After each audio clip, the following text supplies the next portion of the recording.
Welcome to our members and friends who are interested in the history of Hanover, Etna, and our neighboring communities. This is our second annual meeting since our new bylaws took effect in May of 2019. Now, as we know, the whole world has changed. I have just filed an annual report. If I would highlight anything, it would be that in 2019, we were involved in the community with exhibits and programs, but in 2020, we had to transition to virtual history. Fortunately, we were granted funds under the New Hampshire CARES Act to create a website. So our team of volunteers spent countless hours sending materials to our website designer. Our address is hanoverhistory.org. We were approached by a rising high school senior to document the pandemic that we're all in. And this she did in the spring and summer. We also hired a college student to create a virtual tour of Webster Cottage, which is on the website. You can tour the building, the inside.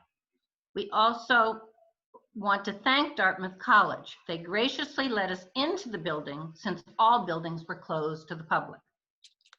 We intend to approach 2021 with more Zoom programs in mind and hope that you viewers will send us suggestions as to who to interview and what topics to consider.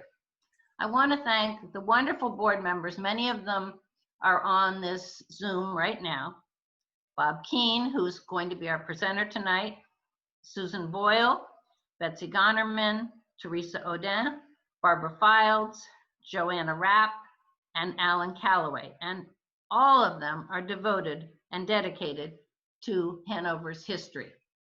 So now we've got a list for you right here so you can see who we all are. And now I would like to tell you that all of our, and there's a picture from the virtual tour that you can take when you go on the website. Just exciting. And now I will introduce Bob Keene. We are delighted to have Bob Keene share his family history with us tonight. It is an exciting story about how a wonderful inn and winter skiing camp came into being. Bob grew up in Hanover, graduated from our high school, and then went on to the University of New Hampshire. He served in the Air Force and attended Tufts Dental School to begin his dental practice here in 1963. Bob has taken his skills to work in Korea, Nepal, Ecuador, and Honduras.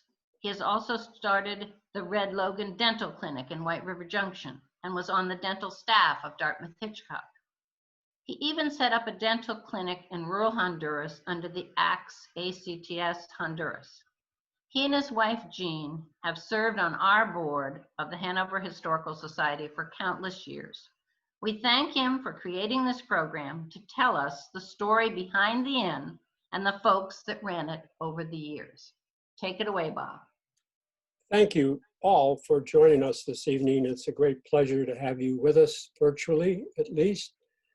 And we'll be talking now about how a lodge became a destination inn on Dogford Road in Etna, New Hampshire. Keene's Lodge to Pierce's Inn over a period of 74 years. And a look down Dogford Road in a way that some of you may never have seen it. The sights and stories of tonight are through the camera of my father and myself, and they are based on my memory. And with the help of my brother and sister and Cindy and Bruce, we were able to put together the story you're about to see. But first off, I've got to, and most importantly, introduce you to my parents, Louise and Bob Keene. Dad graduated from Dartmouth in 1930. He and Mother met in a restaurant in the Grand Hotel in St. Moritz, Switzerland in 1928, when they were each visiting that part of the world with their parents. And my clever mother spied this handsome young man and decided that she was going to stay at her table, even though her parents and sister left to go to their rooms. And she was going to wait until this young man and his father left to go up in the elevator. And so she actually connived to meet my father in that fashion. They were married in the Riverside Church in New York City and moved quickly to a job in Rochester, New York with Eastman Kodak. They eventually moved to New York City, where Dad started his own photographic business on 2 West 42nd Street. Mom was a traditional housewife in the period of time from 1931 when they were married to 1946. Dad's interests in New Hampshire clearly were built during his time at the college, and he spent, I think, more time for the outing club in the White Mountains with his classmates like Nelson Rockefeller and other future national figures. And they spent, they actually exiled me during the war to 3 summers of a camping up in Tuftonboro, New Hampshire, on Camp William Lawrence. And I went there all by myself and in a Buster Brown outfit, I remember, my first year. And it was a pretty harrowing experience to travel by myself by train to Boston and then be transferred over and met by a counselor, and then taking the train from North Station to Wolfboro, New Hampshire, packing into an old woody station wagon and running the black, dark roads of New Hampshire up to the camp. Eventually, the hectic nature of commuting on Long Island Railroad each day and the burgeoning housing developments after the war were what I think jolted my folks into thinking about the benefits of perhaps raising the children in the woods of New Hampshire. So Father went up to Boston in the late winter of 1946 to purchase the Spencer house on Dogford Road, which was for sale. Well, it was fine, and he was excited about doing that, and was all prepared and reached for the doorknob of the realtor's office, and the door opened before he could reach the knob, and out walked the gentleman. And by the time he got into the realtor's office, the realtor said, "Well, Keene, you're late. The guy who just left bought the Spencer farm." However, next door, there's a Jones farm that has 200 acres of land, 100 on either side of the road. There's a burnt out cellar hole, a barn, and some white fox raising sheds on the property. And other than that, it's there. And the 200 acres are available if you're willing to pay $1,800. Sold. Dad bought it, sight unseen, although I don't know for a fact whether he'd even seen the Spencer farm on Dogwood Road for that matter. The Spencer family, we became good friends with, and the only three people that I recognize are Molly, Jim, and Pat in this 1930 photograph. The house that they were going to purchase was this portion of the property, which is, of course, now the Nuts house, or was the Nut house before it was recently sold. And Dad enjoyed these people, and I learned how to respect elderly people of very slim means. One night, the 3 of us kids were invited to have supper at their house. And Mother had warned us ahead of time, don't ask for seconds and be very polite and so forth. And so we were nervously expectant of a nice visit with these 3 people. And we were served a nice meal with wonderful, wonderful Wonder Bread and stewed tomatoes with cream from their own cattle and their own cow, I would say, single cow. And it was quite an experience because clearly this growing young man would have more than happy to have a second helping. When we actually, after Dad purchased the property, late that winter, we drove up to Hanover to see where it was that we were going to be moving to.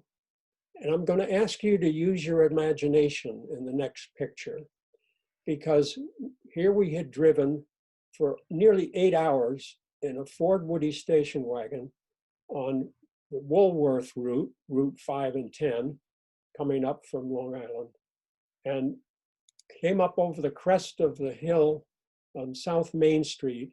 And you have to imagine that in the center of this picture is a night lit image of Baker Library. And that's the image that was cemented in my mind for the first time I saw Hanover, New Hampshire. We were going to the Garapi's guest house. It still exists, as you can see it modern day, a picture took recently, Reservoir Road in Hanover. And Earl and Helen Garapi had 3 small children, and my grandparents had stayed there when they brought their son to Dartmouth back in the 20s. So that was our introduction to the Garapis. Earl became the clerk of the works. You see here, I think it was close to Memorial Day weekend. Dad went up after he had previously staked out the print of the foundation for what he was going to build, which was, as far as he's concerned, was a house. Problem was, he couldn't find anybody who knew how to build a house. They knew how to build a barn. And so Earl came and poured the footings for what would become the lodge. And Dad was incredulous. Earl, you damn fool, you didn't use the print, the stakes that I'd set out here, because he wanted the house longwise to the view. Well, instead, Earl staked it out as the narrow end of the building parallel to Dartford Road. Well, Earl's comment was a flippant one. Keen, nobody builds a building cockeyed to the road. So he had to live with the consequences. As it turned out, if he had built the building the way Dad had staked it out, the eventual expansions of the lodge would not have been easily done. So Earl and Lewis and Charlie became an integral part of our family. And Charlie and I grew up together, and we had a fun time. I learned how to build things out of concrete and stone quite early. And here you see me finishing up the task of building a fireplace for Mother to have a kitchen to serve the guests that visited us that summer of 1946. We lived in Army surplus tents. Here was our kitchen. You can see the shed across the barn, across the road. And in behind here were some sheds and fencing where the Jones family had raised silver foxes in the previous years. Once the building got started and we salvaged the beams and boards, we had to clean up the mess that was the barn. Charlie and I explored the cellar hole, which was over here beyond, on to the right of this picture. And we found in the cellar hole the electrical box. And guess what we found underneath the fuses in the electric box? Nice copper pennies. So there's no wonder the house burned down. Dad was many things besides a photographer. And I, looking back over his almost 97 years of life, I'm convinced he was an addicted builder. He loved to build things, not only photographically, but physically. And over the course of his lifetime, he actually built more than 18 major structures in Etna and in Mexico. So the building, just to orient you, the building's timeline sort of goes like this.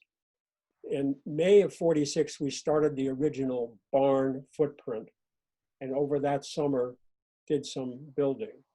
Most of the building was done in 1947 when we actually moved ourselves after the house was sold in Long Island. We moved, still living in Army surplus tent as the house was built.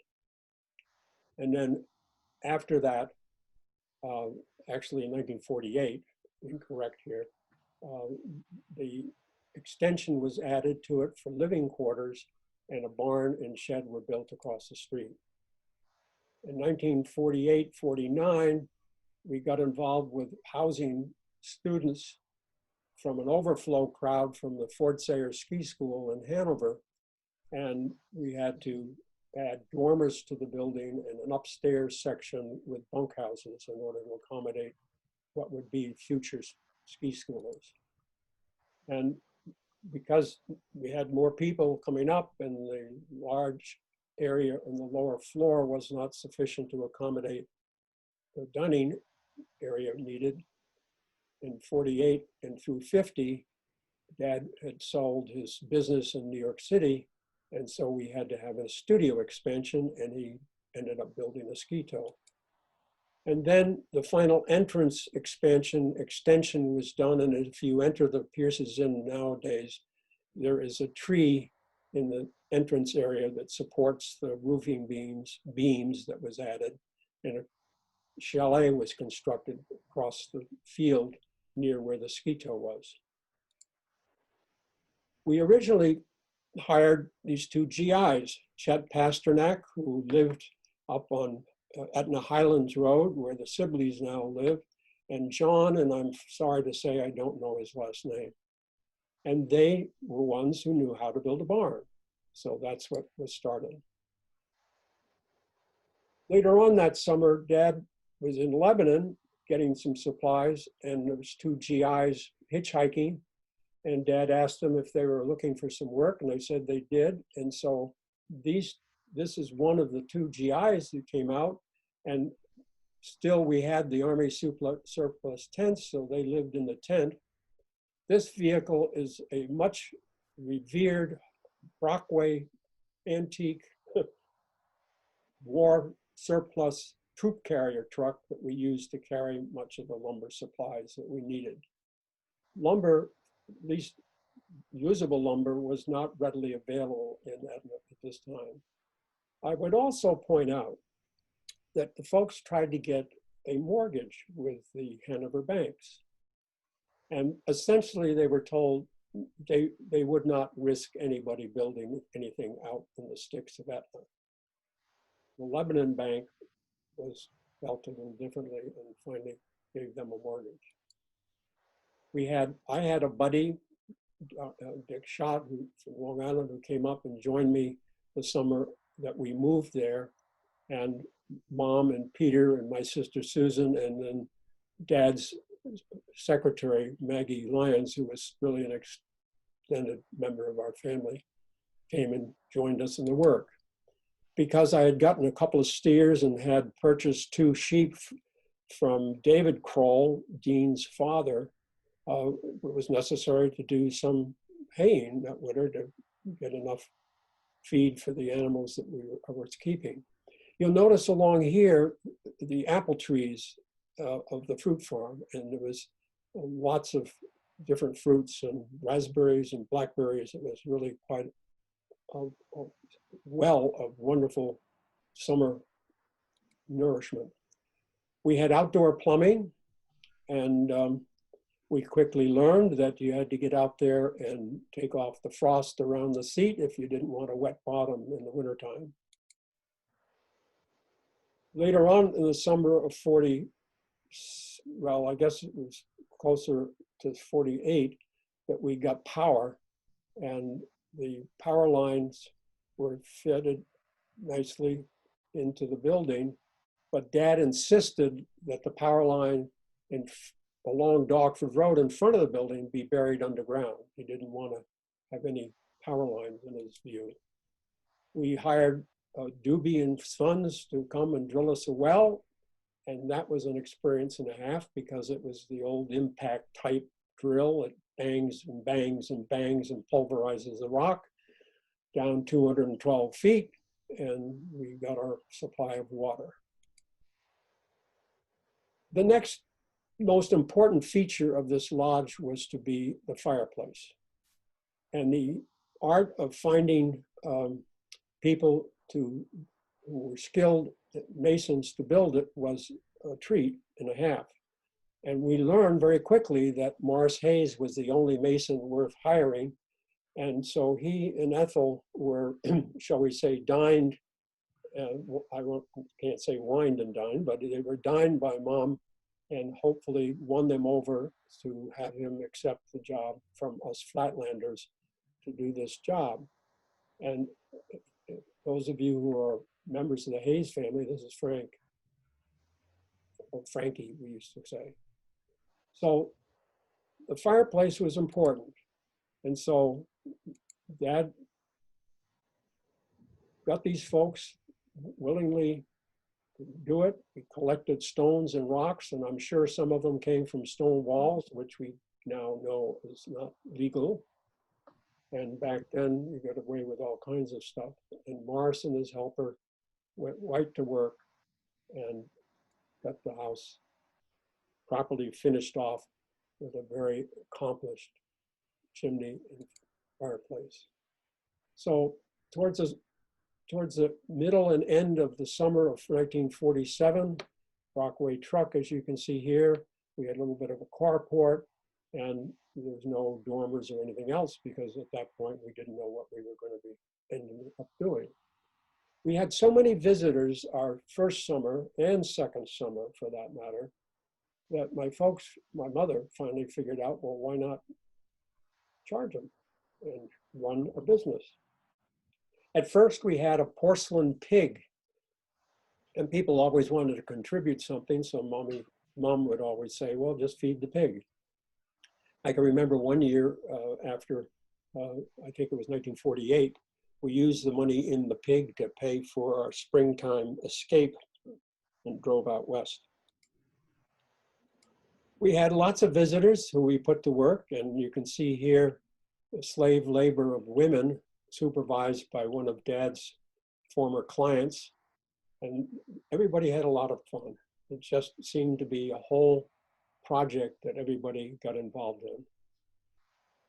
These pictures, movie pictures you're going to see, I actually found a whole bunch of 16mm film that my dad had stored, and I just ran a projector and videotaped them from a screen. So late summer, the lodge building, the barn building was pretty well finished. And Dogford Road is pretty much a single track road. In the springtime, it was not very passable. So they soon realized that they needed living quarters if the main building was going to be turned over for lodge use. And so here I am helping mixing concrete with a couple of fellows and laying the block for the L, which was added on to the side of the building. The fireplace had to have a single important central theme. And we had taken several trips with the Brockway truck, and just south of Northampton, Massachusetts, Dad had spied a rock up on a banking.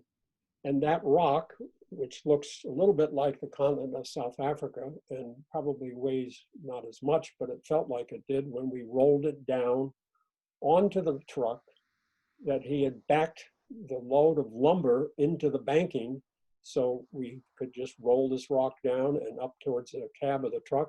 And the rock just sat on top of the load of lumber the rest of the way up to Etna on that particular trip. And the fireplace provides a nice central place for the wintertime gathering and for the guests. So here we are, finished up at the end of 1948, and we're ready to go. And my mother that fall got a phone call. Well, it wasn't really fall. It was sort of, I guess, some August or something like that. We've got about 12 extra people we don't have any room for here at the Hanover Inn for the Ford Sayer Ski School. Louise, can you take on some kids? And So my mother said, yes, of course we can. We didn't have any room for them. So Dad and I went to work building bunks and building the dormers, which became the bathrooms, the boys' bathroom and the girls' bathroom, one in the front, one in the back. And the girls and boys' bunk rooms were on either side of half of the upstairs of the lodge. Well, it ended up 16 kids came that winter at the Christmas ski school time. And they had more fun up here having their dinner at night and overnight and shenanigans in front of the fireplace and breakfast in the morning than they did down in Hanover in the city. They weren't really anxious to go back down into Hanover in the morning for their ski school. And that's what prompted the folks to say, well, let's run our own ski school. And so they did. And they had some artist friends who helped them put together some brochures, and they actually gainfully headed off in Hal Peabody, whose pictures you'll see later are still there in the lodge, designed the ski patch for the ski school. So here we are getting ready for winter. This was the view, and you could see why Dad originally wanted to have the long side of the building facing the valley, because it was nice, quite a nice view. And so a barn was built. There was a well here that we used in the summertime, the water, before we have indoor plumbing, we emptied water into a large tub, set it out in the sun, and by 2 or 3 o'clock in the afternoon, the water was warm enough for us to take our baths. And we found out later that we didn't realize it, but the grass wasn't as tall as we thought it was in the summertime. And the word in town was that the Keens were running a nudist camp. So in addition to not only building bunk beds and getting the room upstairs in the lodge built out, we had to build ski trails. And so we opened up the slopes on Lord's Hill for ski trails. Dad also realized they're gonna expand the dining area, so we had to remove these beautiful trees in the orchard where there were pear and peach trees to accommodate adding an addition to the dining room. And so that became possible. Chet was still available to help, and a couple of other folks who were new to us. And we went about building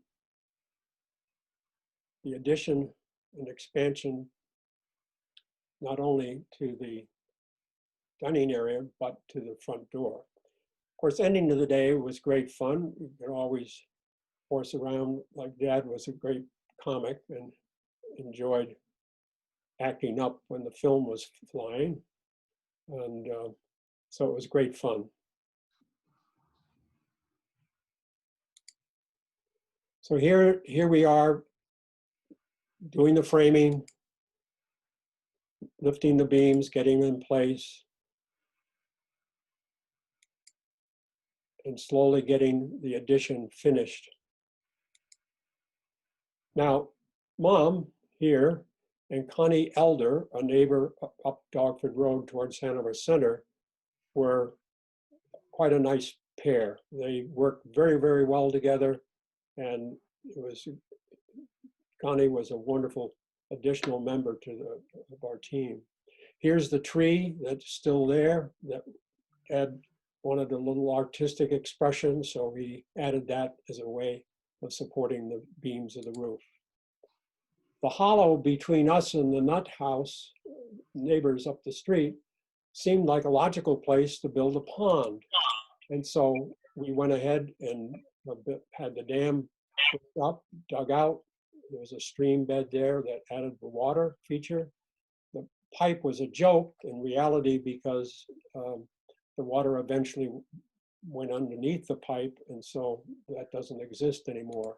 But there was a pond there, and so we had summer entertainment and winter entertainment with ice skating, and I would use my tractor and the snowplow to plow the snow off the ice, and we'd have a wonderful time. College reunion times were a great gathering point. People seem to enjoy the location as they do now with Cindy and Bruce, and they had a wonderful time. Part of it all was going and hiking up Lord's Hill, and if any of you have been up Lord's Hill lately, it doesn't look anything like this. Trees up there. Part of the ski schooler center was from Darien, Connecticut, for reasons that escape me at the present time. And they were a remarkable group. And they would love to play practical jokes.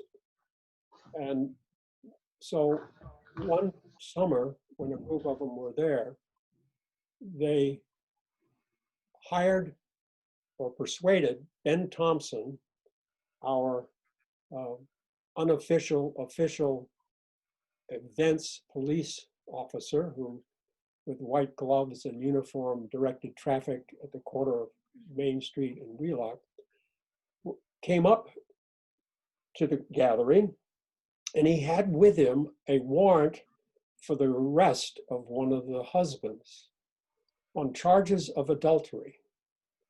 Well, the look on the face of the wife and husband of that couple was treasure. Well, they waited the pregnant moment they needed to wait for the joke to settle in before everybody burst out laughing. The same group would come up, pick up their kids at the end of the ski schooling week, and with fireworks and beverages, adult beverages, have a wonderful New Year's Eve party. And part of the fun of the lodge, before television and the internet, people learned how to entertain themselves.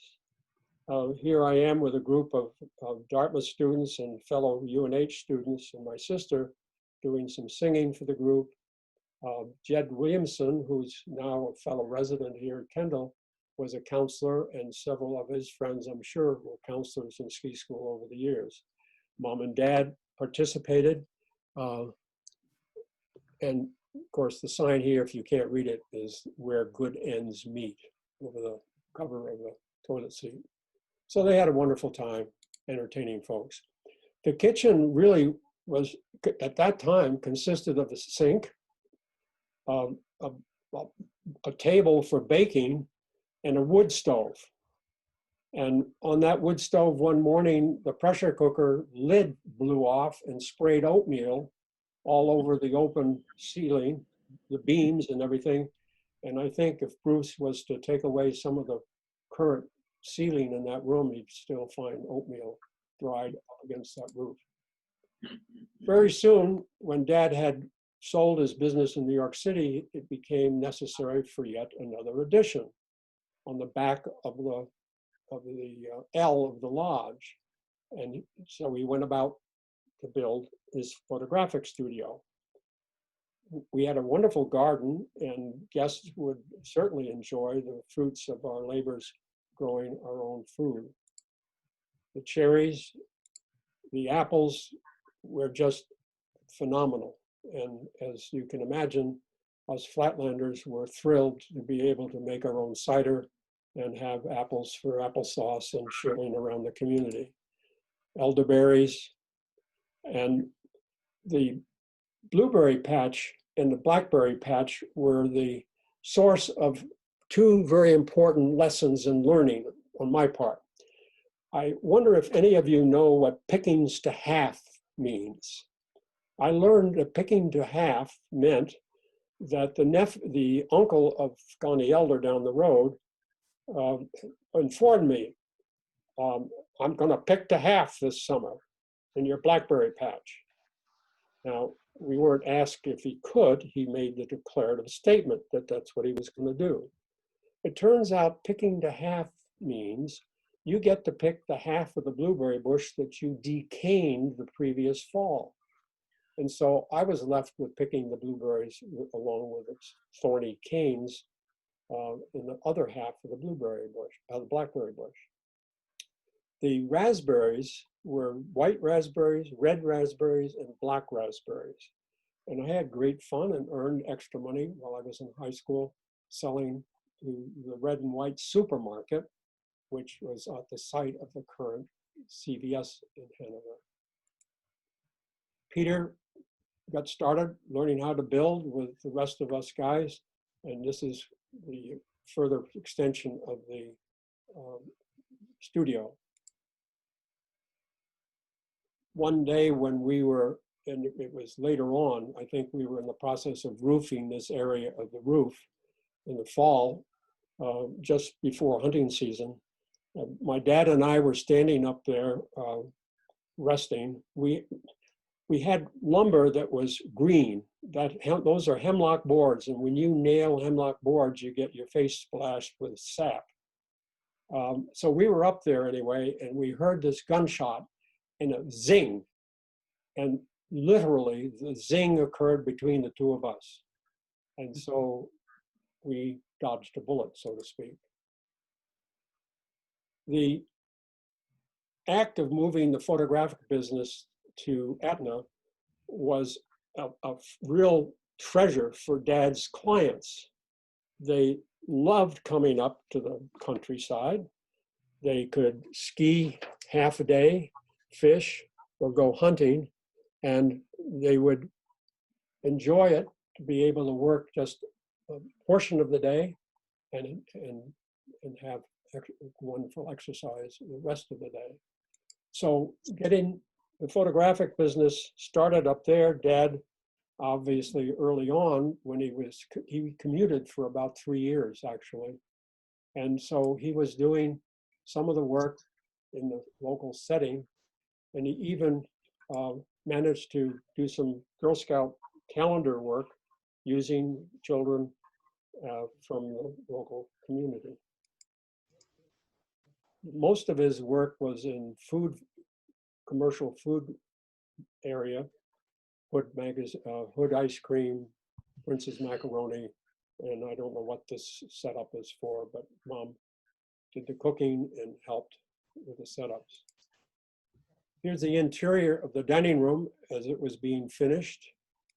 And this is the artwork that Hal Peabody, artist director, client of my father's in Boston, had just a ball telling the story on the soffit of the ceiling in the dining room. And you can go there now and see these figures. Here are some of them. And he is telling the story with humor and having a grand old time. This is representative of the beef animals I used to raise. And of course, he had to add the humor of the rival colleges in the state of New Hampshire. Dad seemed to have trouble constantly with the Skeeto engine, and so he depicts it in this fashion. So basically, here is what Lord's Hill was back in the 40s, and the ski trails and the various layouts of the Skeeto and the lodge. The Skeeto was really a Rube Goldberg operation that Dad put together. He did not have much fun lifting the rope because he had a bum back. And so he constructed wheels to take the weight of the rope over the crest of the hills, and the slope of the land was such that you slid very easily by the wheel. Eventually, he was forced to put in a watchtower based on the earlier rules of Skeetos in New Hampshire. And this is an example of the flipped film projector. As you can see, they're going up. Apparently, it's on the left-hand side of their left-hand side, but in reality, it's the right-hand side. And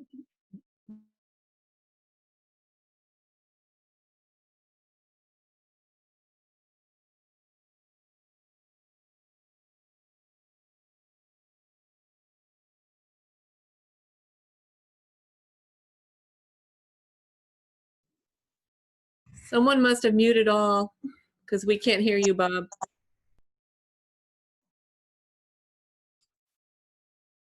Okay, thank you very much. The, the chalet was built that became a nice place for larger families to gather summer and winter. People came out on the weekends. It was a moderate ski hill, and young families loved to come and use the ski area. And so it was great fun for our family to get to know lots of people. And this is the butternut tree that still stood around which we had our first open air kitchen. The layouts here are, this is the studio, this is the L, this is the unexpanded dining room, the barn, the lodge, the car shed, and then I had built all by myself, I was very proud of myself as a teenager, a chicken coop, because I had an egg route in town. And I thought, well, this will be easy. I'll just contact some of Dad's classmates. And so I knocked on Larry Widmer's door, and she opened the door and said, "You wouldn't be interested in some fresh farm eggs, would you?" "No." She slammed the door in my face. And I didn't know what to make of that. And then she very slowly opened the door with a smile and said, "Bobby, would you like to rephrase that question?" And she taught me the lesson I've never forgotten. Never ask a question that a customer can easily answer with no. So I ended up with a very loyal customer, and I had a Cushman motor scooter that I fashioned the back of to carry my eggs, even in the mud season, to deliver eggs in Hanover. Ski school races were a thing that kept the kids busy and occupied. We actually went across the road and down towards Etna to the Bunny Hill, which is where the Robertos live at this point. Our neighbors on Dockford Road were very special folks, Gabe and Connie Elder. This is starting at the end towards Hanover Center. Babs and Beanie Nutt and their children provided a little extra income for Susan and myself, babysitting over the years. Pearl and Everett Nelson, who lived then next on Dogford Road towards Etna. And then Dean and David Kroll. And then next to them was Agnes and Howard Reed. Agnes was Dean's sister. And that's the group of people on Dogford Road back when it was a dirt road. Here's what the elders' house, Gabe and Connie's house was like. Beanie and Babs, Dean and the Connie and the Nelson family. Everett spread lime on his fields from a wheelbarrow. Mother shamed him into buying Pearl a washing machine, I can remember, and she and her dog would head up to the top of Lord's Hill every morning to bring the cows down for milking. The folks held a nice anniversary celebration for them. This is Cliff Elder, and I believe this is Morris Hayes, and Joe Fogg, I think this is who this is, and Everett and Pearl. Dean getting his winter supply of meat. The state rules ended up killing this tow for Dad because they finally came out and said you cannot have any obstructions in the uphill rope. And I think by that period of time, the late 50s, early 60s, the folks had gotten to the point where they were willing and interested in moving on. So they went to sell the lodge. And it was eventually purchased by the Ashley family and the Pierce family. And it's still being run by a member of the Pierce family. So beyond the lodge for my mother and father, they moved down the road and built a house on land that they purchased, which I think was part of the old Forward Farm and Tewksbury Farm. And they built a house which is still there present, and then he developed Meadow Woods, which was an interesting endeavor. It gave me the chance to learn how to blast stumps and rocks with dynamite. We went and got to down in Lebanon at the time with a small bulldozer, and we built Woods End Road. He needed to get a building for his photographic business, and so Dave, I want to say Dave Atwater, but I don't know that that's the correct last name, who was an architect, helped design and build what is now a residence. Soon they decided to sell the first house, and they built a second one, which is currently home to the Nunnallys. And this is the layout. It was not only a house, he had to build a barn and he had to build a garage. And we didn't count in the number of 18 each individual structure. It was the major structures there on Dogford Road. This is a recent Google map picture. This is Woods End Road. This was their first house. This was the second structure built, the studio. Then after they retired down to Mexico, they wanted to come up here in the summertime. For a while they lived in this barn, but mother decided she wanted a separate place, and so they built this log house next door. And I was given land to build our first structure here back in 1962. And Gordy DeWitt's place, now the Chins, the Tobiasons, which has been recently sold. Peter and Pearl, after Peter came out of the military, built a house here, which Ginny Kennedy lives in now. And then there are two other houses up here at this point, well, here and here. The Woods End Road area was just wonderful. Neat folks. We would gather every Christmas to cut Christmas trees from the tree farm that Dad had started across the road. And so the inn became, the lodge became an inn of destination. And the Pierces have wonderfully continued many of the traditions of housing and hosting people in their place. Cindy and Bruce are wonderful hosts. Bruce is the chief cook and bottle washer, I understand, when Cindy is not doing her lecturing around the country and the world, for all I know. She takes care of the booking.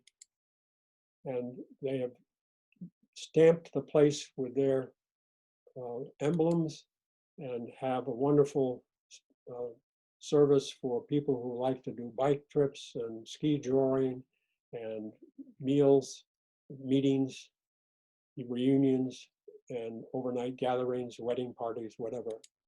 And the lodge is still the lodge. It seems like the same old home that I had growing up.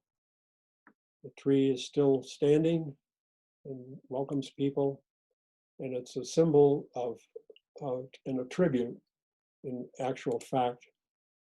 And that tribute was enhanced by the fact I found the bell that we used to use to greet everybody as they arrived and when they departed from the inn. And I joyously was able to present that to Cindy and Bruce a few weeks ago. And it all is a tribute to the innkeepers of Dogford Road, Bob and Louise Keene and Nancy and Reggie Pierce. And for that, I am eternally thankful and I'm very grateful. And thank you for joining us for this journey thus far. And more than happy to hang around and answer any questions that you might have. Thank you. Bob, can I tell you a story from 1955? I'm welcoming any stories or any questions. So that was, I was a sophomore and I was on the football team, and Blackman had just arrived as our new coach, and he did not want his players going to fraternities on Friday night before games. And so he made an arrangement with the inn to have his players sleep there on Friday night. I have to get my picture. And no chance I was going to play. This is before I met Ann, and I had a date with the best looking graduate from Keene High that I knew. And I just didn't want to go to the inn where, but I did have an excuse. The excuse I used was, I need a very flat bed, which was true because I was having back problems. Anyway, I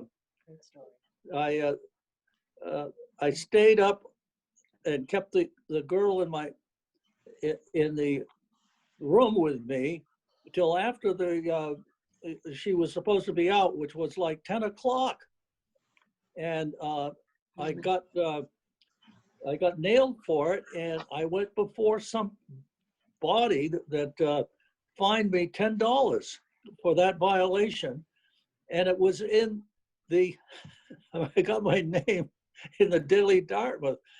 And I was really scared that Blackman would read about it, but he never did. Anybody else want to add to the fun of an evening of stories? Speak up. Hi, can you guys hear me? This is Reg Pierce, Cindy's older brother. Oh, wonderful. How are you all? Wonderful. What a super, Bob. What a super study you did. Well, It was phenomenal.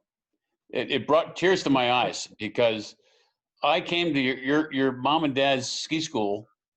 I got to think of the year now. 1959 If you see Reg Pierce. or 60. Oh, wow.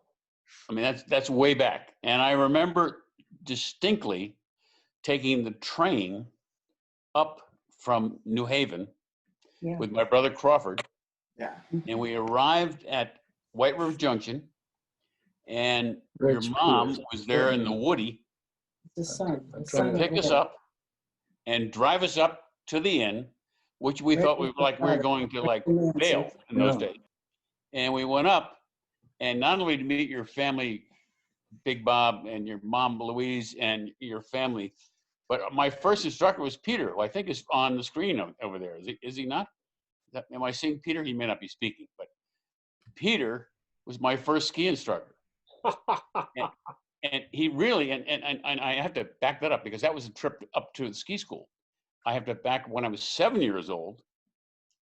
That would have been in '56. My dad and mom drove us on an old Ford wagon. My brother Crawford, my brother McGregor, and I think my sister Polly, up to the inn for a weekend to stay there. And that's when actually Peter taught me how to get on a rope tow and come down a hill. I was pathetic, but I went on to learn how to race and to ski where I not really was competitive as my brother, but I ended up being the head of the Williams College recreational skiing training. I was the head guy of that. Wow. Wow. Love the inn, still love it. My sister runs it. Yes. And Bruce, but what a great story you've told. Well, it was I left out the part about my girlfriend at the time and I going down and being chaperones on the train coming up from New York or Boston. And That was a good deal. that was lots of fun. So if others want to chime in, introduce yourselves and unmute yourselves.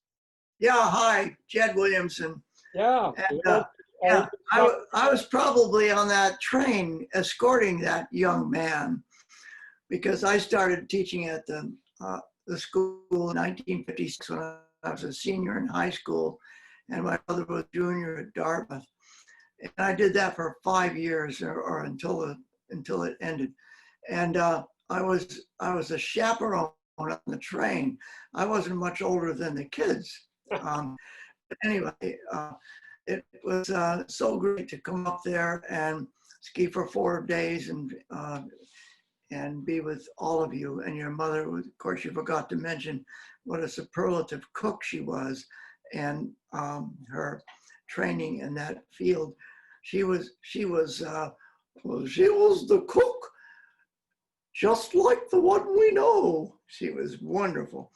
And then of course, the end of all the ski school stuff was that Dartmouth students who taught at the ski school would then go up to Mount Moosilauke for the New Year's event called Wingding, which in fact Beanie Nut and Babs were a big part of organizing. So the whole Christmas thing for those years was so wonderful.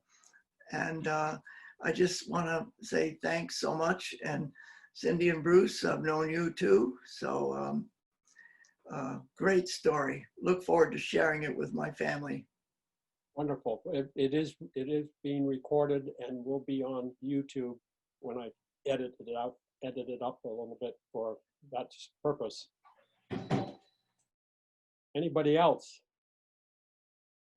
I love hearing stories. Mother actually, the summer that she met my dad, Mother was actually headed to the Cordon Bleu in Paris for cooking school. Jump in. Oh, Bob, can I just say a quick word, Bob? Oh yeah, please do. I was waiting Yeah. for you to join in. Sorry, yeah, Bruce from Pearson's Inn with Cindy. Well, first off, the oatmeal that exploded, that's now structural, holding up that side of the inn. So we like that where it is. But wonderful presentation you did. And I just must say, we feel the Keens around us all the time. And so it was a curiosity when we're doing a project to think about how they decided to do something a certain way or not do something a certain way. And but anyway, it's wonderful, and we feel so blessed to be able to carry on the great traditions. And I would like to add that I grew up and was great friends with Peter Keen, who's now 55, and he and his wife are at our inn all the time. And last year, Peter sheetrocked in the living room, and it's just interesting that now the third generation of Keens has really helped. He's painted rooms, he's fixed things, he's been a part of so many projects here. So the Keen tradition rocks on with us. Thank you. Thank you. That means so much. It really does. It was fun to hear Cindy's brothers say that Peter's on, because it's actually Peter's son that's on the screen tonight. Peter and Elizabeth. Yep.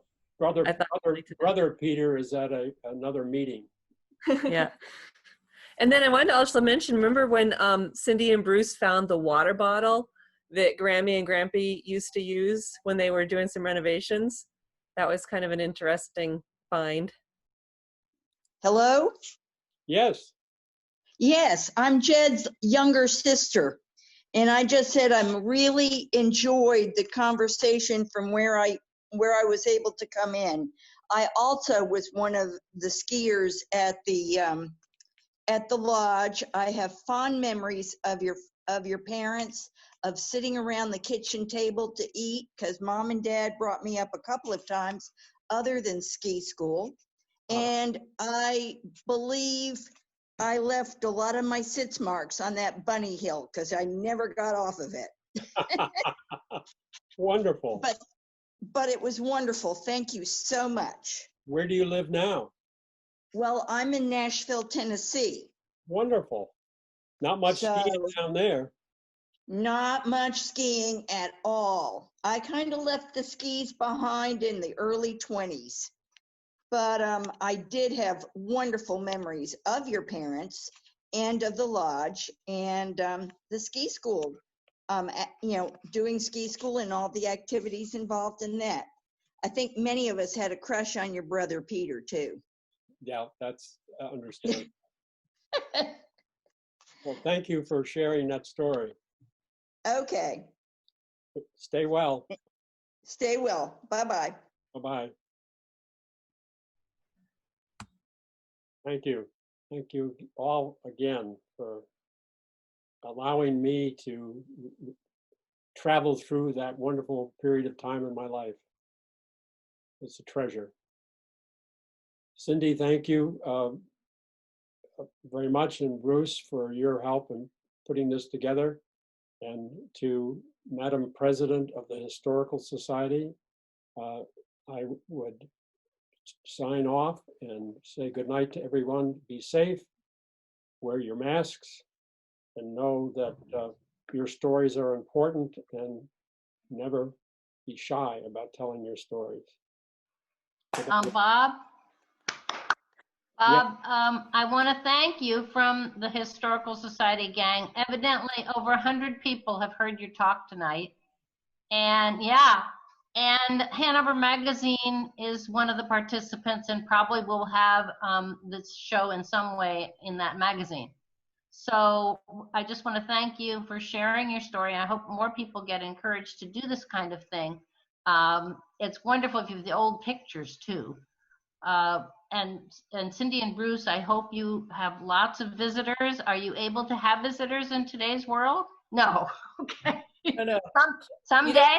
You don't want to be that in that has the gathering and then is known to have it happen, you know. So we're holding off through this hard time and fixing the place up, getting it back ready to go. Lots of improvements.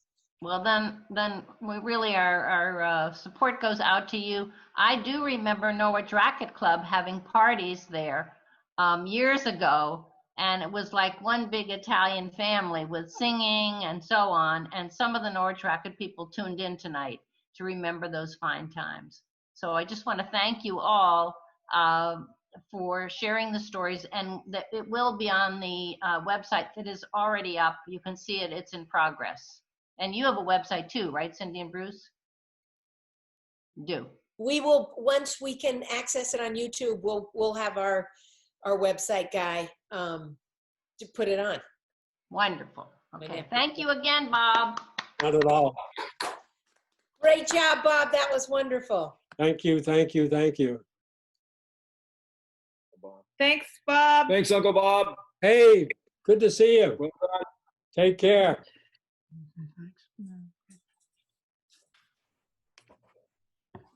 Bye, Louise. Bye, Bob. Mom was on too. Oh, good. He called in. I think it was just amazing to hear that gentleman that was an instructor. Well, Jed actually went on to be a mountain climber. Oh. Everest. And there's a wonderful story. I think I have a link to the story about a failed climb in Russia that was made by a group of people. And he was the president of Sterling College over in Vermont.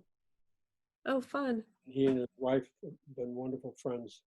Yeah. Just recently moved into Kendall. There's some photos in your thing I want to get copies of, but I'll talk to you later. Okay. Have a great night. You too. Thank you. Night to everyone. Will do. Great work, Dr. Keene. Hey, take care. Okay, good to see you. How are Good you? to see you, Charlie. And you're killing it, man. You're so good. I want to be like you when I grow up. Well, thank you very much, but I'm sure you'll be more like your wonderful parents. That was really great. Now, I was especially impressed with the quality of the photos for that era.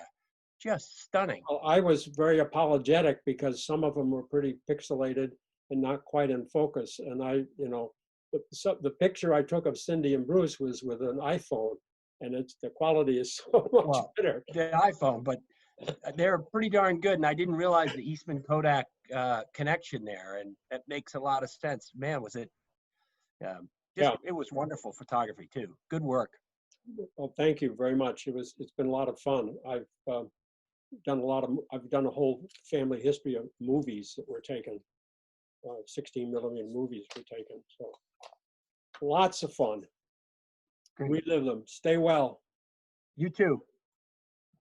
Hey, Bob, can I ask you another question? Sure.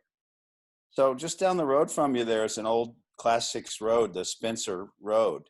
That's right. Goes down to Lime Road. Do you have any recollections of that road or any adventures you had on it? I never went down that road. It actually goes down to Lime Road, I don't know. Are you familiar with the cutout before the main new road went to Lime? There's a place where you can go for a short period of time on the right going north. That's the old Lime Road. And I live on Old Lime Road. Oh my word! Well, that trail goes from there up to Dogford Road. Right. I live in Harold LaBounty's house. Ah, Do you know the name Harold LaBounty? yes, I sure do. I sure do. He ran the Gulfside Golf Station That's right. That's right. across the street from the golf course where the little co-op is now. That's right. That's right. I remember. Well, good enough. Well, thank you for joining us. It was wonderful. Thanks. I hike the trails in the woods up there all the time. In fact, I've built 3 bridges over Slade Brook over the last number of years. Oh, wonderful. Great gift to the hikers. Well, thanks for being part of the program tonight. It was a fantastic program. Thank you. Well, I look forward to others stepping forward and having fun sharing some old stories. It's tough being considered an old timer in the town where you grew up.